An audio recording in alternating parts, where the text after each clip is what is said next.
You dig your garden trowel deep into a beautifully dark, damp raised bed, expecting the clean, rich scent of a healthy forest floor. Instead, a sharp, sour odor hits you. It smells like stagnant pond water, sulfur, or rotting kitchen scraps. The soil looks dark, it looks wet, and to the untrained eye, it looks perfectly fertile. But beneath that dark surface, a silent suffocation is taking place. That sudden, unpleasant scent is not just an inconvenience. It is a direct warning from the root zone, sent to you long before the leaves of your tomatoes or peppers start to turn yellow and drop. When a garden bed or a compost pile begins to smell sour, it means the entire system has shifted into a dangerous state known as anaerobic decomposition. This is where many well-intentioned backyard gardeners get misled. We are taught that soil needs to stay constantly moist, and that dark organic matter is always a sign of health. So, we add layer after layer of fine compost, we water deeply every afternoon, and we keep the surface looking pristine. But a raised bed can be completely full of dark material and still be entirely empty of structural air. When you pack fine, heavy materials together or allow water to sit continuously without draining, you seal the microscopic air pockets within the earth.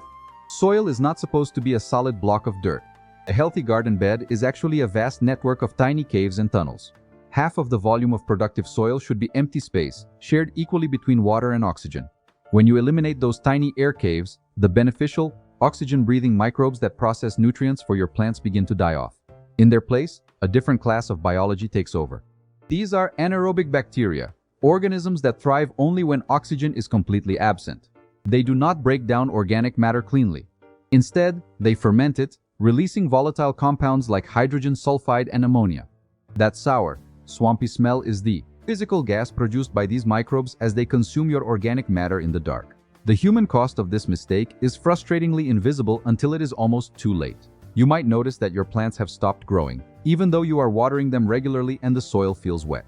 You might see the lower leaves turning a pale, sickly green. If you pull a plant upward, you will often find the roots are no longer crisp and white. They are limp, grayish-brown, and slimy. They are literally rotting in a zone devoid of air. The surface looks cared for, while the root zone is quietly drowning in its own waste. The fix is not to run out and buy an expensive chemical spray or a complicated testing kit. This is a physical problem, and it requires a physical correction. It is a matter of restoring the pathways that let the earth breathe. To determine how severe the problem is beneath your plants, you can perform a simple field test using nothing more than a piece of stiff fencing wire or a long wooden skewer. Push the wire down into different areas of your garden bed. If it slides down smoothly for 12 inches, your structure is still open. But if you hit a heavy, dense resistance 3 or 4 inches down, and the wire bends, you have found a compacted dead zone. If you pull the wire out and sniff the tip, you will know exactly where the air has stopped moving.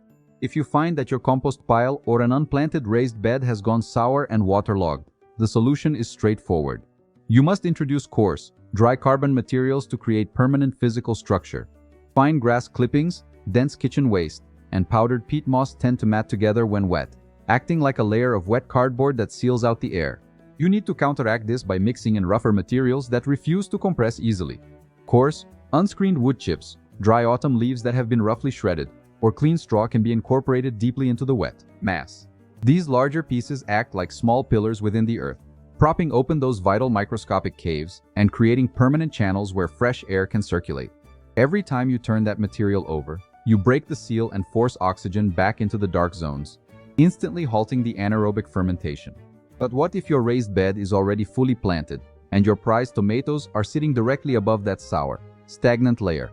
You cannot simply shove a spade into the bed and turn the soil upside down without tearing the delicate root systems apart.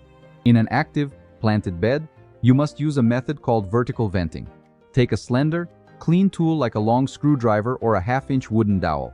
Gently press the tool straight down into the soil between your plants, going 8 to 10 inches deep.